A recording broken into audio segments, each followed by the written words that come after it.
여러분 점심 식사 맛있게 드셨습니까? 삼시세끼 식사를 하는 일, 식사만 하진 않죠. 또 중간중간 간식을 챙겨 먹는, 음식을 챙겨 먹는 이 일은 평범한 일 같지만 매우 중요한 일입니다. 배가 고프고 허기진 것, 그리고 식사건 간식이건 음식이 필요하다는 건 건강하다는 신호입니다.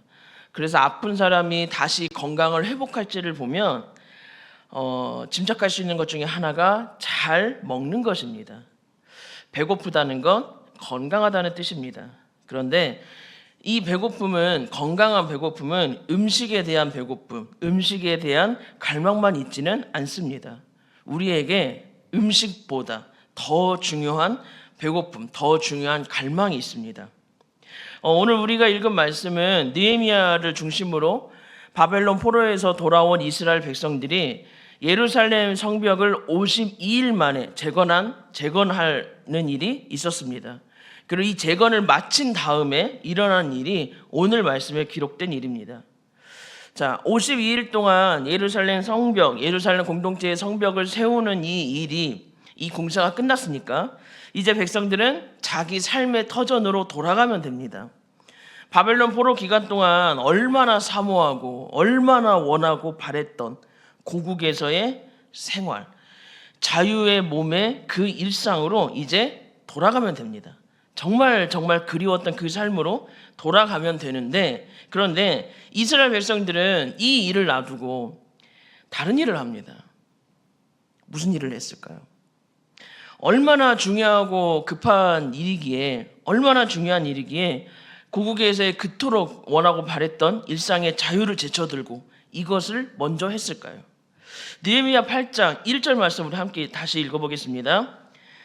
이스라엘 자손이 자기들의 성읍에 거주하였더니 일곱째 달에 이르러 모든 백성이 일제히 수문 앞 광장에 모여 학사 에스라에게 여호와께서 이스라엘에게 명령하신 모세의 율법책을 가져오기를 청하매, 바로 아멘, 하나님의 말씀을 듣는 것이었습니다.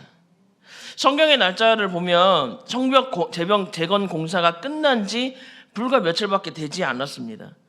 그토록 꿈꾸었던 자유의 삶, 일상의 삶, 내 고향, 내 고국에서의 그 삶을 맛보기도 전입니다. 그런데 그 전에 이스라엘 백성들은 제사장이자 학자인 에스라에게 하나님의 말씀을 들려주기를 부탁합니다. 그동안 예루살렘으로 돌아왔어도 성전 재건하느라 자기가 살 집을 얼마나 충분히 돌보았을까요? 이제 일상으로 돌아갈 그 준비를 얼마나 충분히 했을까요? 아마 거의 못했을 겁니다. 거의 태반이 집도 못 구한 상황이었을 거고, 때로는 리모델링을 좀 해야 되는 그런 상황이었을 겁니다. 많은 이들이 그런 상황에 있었을 겁니다. 그뿐만이 아닙니다. 52일 만에 완성한 이 성벽 재건으로 육체적으로, 정신적으로 굉장히 지치고 힘든 상황이었습니다. 한 달 반 정도 걸린 이 공사가 끝났으니까 이제 휴가 좀 가면서 이제는 마음 편하게 좀 쉬어야 할 때입니다. 그런데 이들은 이 모든 걸 다 제쳐두고 하나님의 말씀을 선택합니다. 하나님의 말씀을 우선으로 두고 있습니다. 그리고 이들이 하나님의 말씀을 다른 어떤 것보다도 가장 먼저, 그리고 가장 중요하게 선택하자 놀라운 일이 일어나기 시작합니다. 변화가 시작됩니다. 이들이 말씀을 선택하자 변화가 일어나기 시작하는데, 우리 느헤미야 8장 9절 앞부분만 한번 읽어보겠습니다. 백성이 율법의 말씀을 듣고 다 우는지라. 아멘. 말씀을 듣자 백성들이 울기 시작합니다. 왜 울었을까요? 왜 말씀 앞에서 울 수밖에 없었을까요? 우리가 말씀 앞에 설 때 항상 깨닫는 건 우리는 연약한 죄인이라는 겁니다. 거룩하신 하나님, 그리고 그분의 말씀과 계명을 볼 때마다, 들을 때마다 우리가 얼마나 큰 죄인인지, 우리가 정말 얼마나 연약한 사람인지 우리는 깨닫게 됩니다. 그리고 우리가 말씀 앞에 설 때 그럼에도 불구하고, 우리의 죄와 연약함에도 불구하고 우리를 사랑하시는 하나님, 우리를 용서하시는 하나님, 자녀 삼아주신 그 하나님의 사랑과 은혜를 우리는 깨닫게 됩니다. 말씀 앞에 설 때 우리는 회개하며 돌이키게 됩니다. 하나님의 따뜻한 사랑 앞에서 우리는 하나님께 돌이키게 됩니다. 이때 이스라엘 백성들은 하나님의 말씀 앞에서 자신의 모습을 보았을 겁니다. 그리고 왜 그렇게도 힘들고 힘들었던 포로 생활을 할 수밖에 없었는지 이들은 깨닫게 되었을 겁니다. 이스라엘 백성들의 우상 숭배와 불순종으로 길고 긴 포로 생활을 할 수밖에 없었습니다. 또 그러했던 자신들을 그럼에도 불구하고 다시 예루살렘으로 돌아오게 하시고 다시 회복시키신 하나님, 다시 자유를 주시고 기회를 주신 그 하나님의 사랑을 이들은 말씀 앞에서 깨달았을 겁니다. 그 많고 악한 죄에도 불구하고 자기들을 포기하지 않으시고 다시 회복시키신 하나님, 다시 돌아오게 하신 그 하나님의 은혜 앞에 눈물을 쏟으며 회개할 수밖에, 눈물을 흘리며 감격할 수밖에 없었습니다.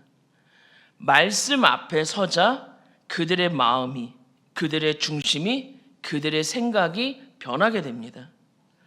이들에게 일어난 변화는 여기서 끝이 아닙니다. 느헤미야 8장 16절 말씀 함께 읽어보겠습니다.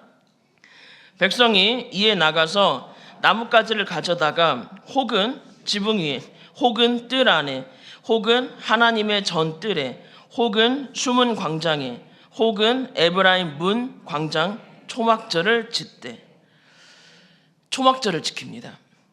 초막절은 하나님께서 40년 동안, 이 40년의 광야 생활 동안 이스라엘 백성들을 어떻게 인도하시고 보호하셨는지를 기억하는 절기입니다. 말씀 앞에서 변화된 이스라엘 백성들은 하나님의 말씀에 순종합니다. 이때 지금 이스라엘 백성들이 학사 에스라를 통해 하나님의 말씀을 들었던 때가 초막절을 지켜야 되는 절기였습니다. 이들은 이렇게 순종의 사람으로, 예배드리는 사람으로, 말씀을 지키는 사람으로 그들의 삶이 변화됩니다. 마음이 변화되고 생각이 변화되었더니 그들의 삶이 변화됩니다. 그리고 더 나아가 한 사람 한 사람 한 사람의 삶의 변화로 이스라엘 공동체가 변하기 시작합니다. 말씀은 변화의 시작입니다. 하나님의 말씀은 변화의 시작점입니다. 우리가 말씀 앞에 설 때 하나님은 그때 변화를 일으키십니다. 우리가 말씀 앞에 설 때 그때 하나님의 역사가 그 자리에서 시작됩니다. 우리가 말씀으로 앞으로 나아갈 때 하나님은 변화를 시작하시고 하나님은 은혜의 역사를 시작하십니다. 우리가 그렇게 말씀 앞에 설 때 우리의 마음에 회개가 일어납니다. 마음의 변화가 시작됩니다. 우리의 삶이 변하고 우리의 인생이 변합니다. 그리고 한 사람 한 사람 한 사람이 모인 공동체가 변합니다. 우리의 가정이 변하고요, 교회가 변합니다. 그리고 그 변화가 세상을 변화시킵니다. 이것이 하나님의 말씀의 힘입니다. 그리고 그 시작은, 그 힘은 무엇도 아닌 하나님의 말씀입니다. 말씀 앞에 설 때 하나님의 은혜의 역사를 시작하십니다. 믿음의 시작을 이루십니다. 하나님의 능력을 나타내십니다. 성경을 보면 하나님은 말씀을 통해 이 세상을 만드셨고요, 예수님도 말씀을 통해서 능력을 행하셨습니다. 그 로마서 10장 17절을 보면 우리의 믿음은 하나님의 말씀에서 시작된다고 이야기하고 있습니다. 우리는 어떻게 말씀 앞에 설 수 있을까요? 우리를 변화시키는, 그리고 우리뿐만이 아니라 우리의 삶, 공동체를 변화시키는, 이 세상을 변화시키는 그 하나님의 말씀 앞에 우리는 어떻게 해야 설 수 있을까요? 우리는 어떻게 해야 그 하나님의 말씀으로 변화되는 능력, 변화되는 그 은혜를 경험할 수 있을까요? 이스라엘 백성들은 어떻게 하나님의 말씀 앞에서 가장 먼저 선택하고 가장 먼저 설 수 있었을까요? 그 비결은 사모함입니다. 말씀을 사모할 때 말씀 앞에 설 수 있습니다.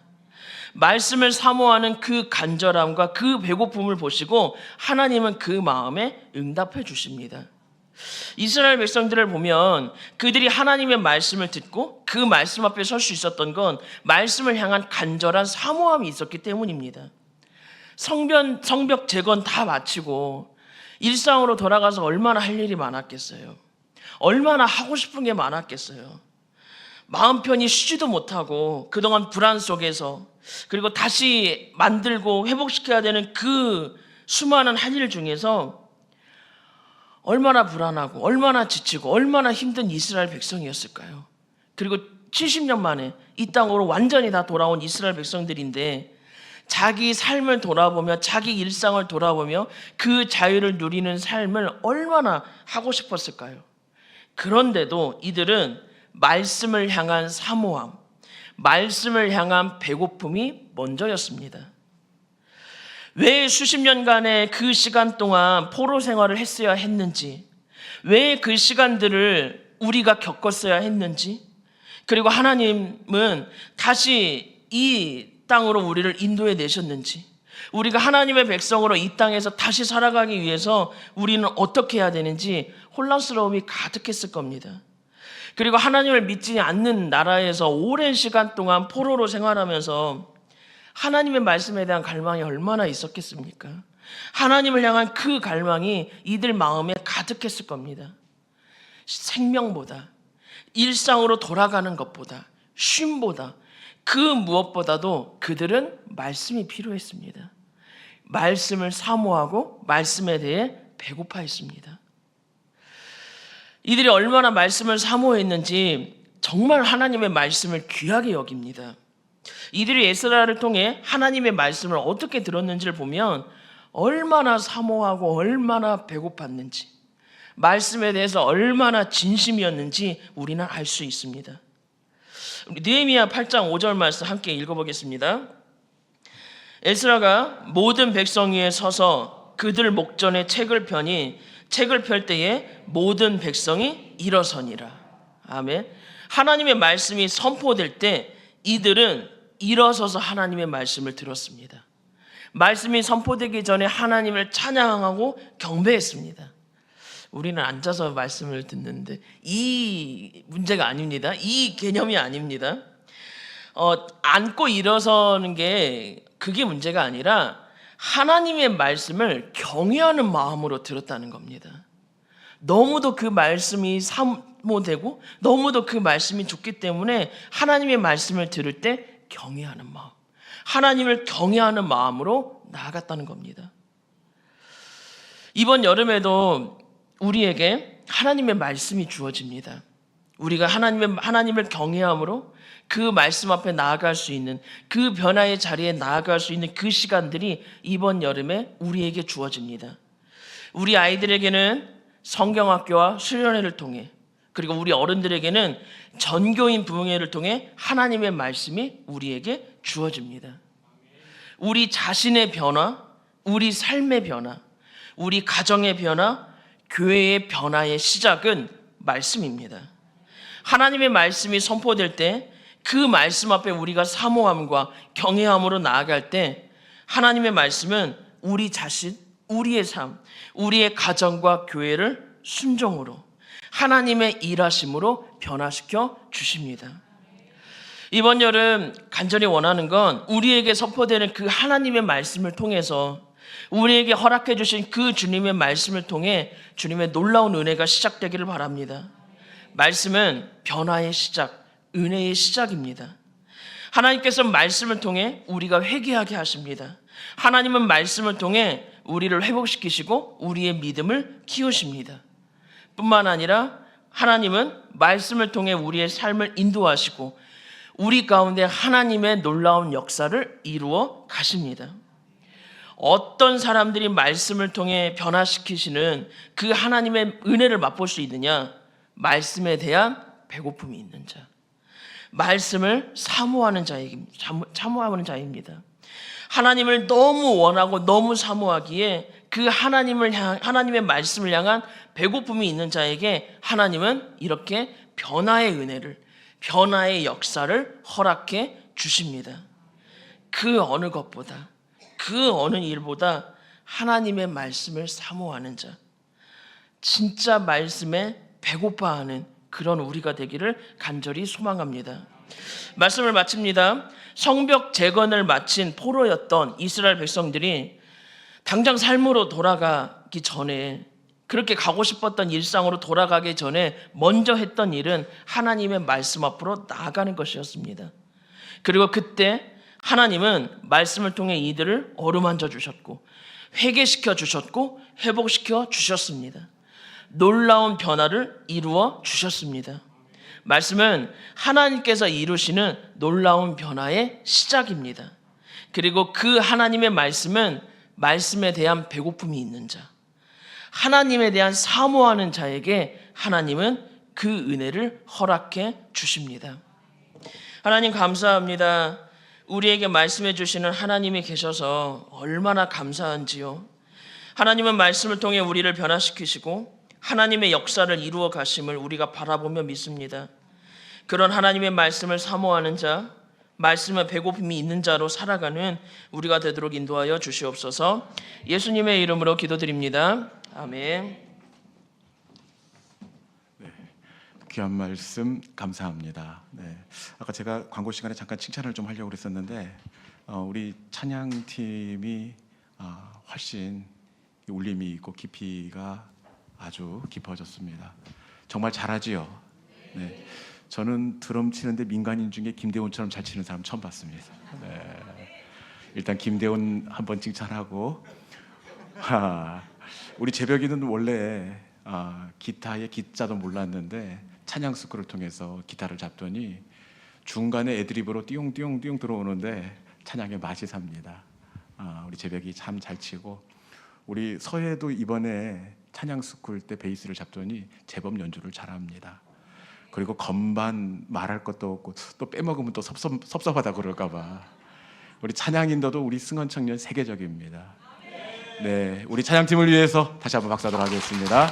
아주 잘하셨습니다. 이 시간에 주신 말씀을 붙잡고 우리가 함께 기도의 자리로 나아가기를 원하는데, 여러분 변화의 시작을 보니까 이 성벽 재건이 저들을 변화시키는 것이 아니라 재건 이후에 에스라 목사님이 강단에 서고 성도들이 이 말씀의 자리에 사모함으로 참여하게 됩니다.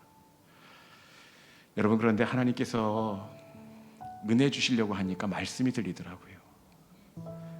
이상하게 평상시에 똑같이 읽었던 율법인데 그날은 저들의 마음 가운데 얼마나 찔림이 있던지 이 설교자가 설교를 못합니다. 그래서 8장 말씀에 보니까 울지 말라 울지 말라, 이 설교를 못할 만큼 성도들이 너무 가슴을 치며 자복하고 울었던 겁니다. 여러분, 올여름에 우리 가운데 말씀이 들려지는 은혜가 있기를 주님의 이름으로 축원합니다. 말씀이 들려질 때 왜 눈물이 터지느냐? 말씀은 말씀이 아니라 하나님이기 때문에 그렇습니다. 하나님은 말씀으로 찾아오십니다. 사모하는 영혼 가운데 심령 깊숙이 말씀이신 하나님께서 만져주십니다. 여러분, 하나님의 말씀이 선포되어지면 그곳에서부터 변화가 시작이 됩니다. 이 시간에 우리가 말씀을 기억하면서 이곳에 부활하신 말씀이신 우리 주님이 선포되어지기를 원합니다. 이 시간에 보좌에 앉으신 그 어린 양 예수, 선포하라 부활하신 영광의 주, 우리 함께 말씀이신 주님의 이름을 선포하도록 하겠습니다. 선포하라, 선포하라,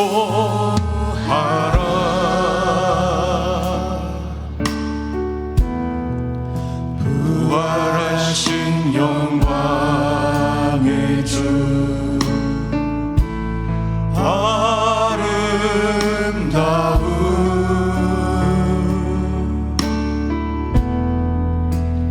영광의 주를 보라.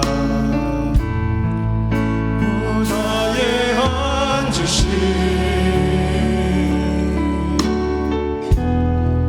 그 어린 양 예수,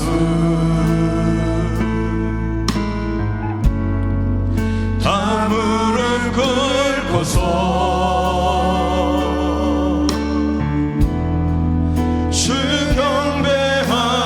선포하라,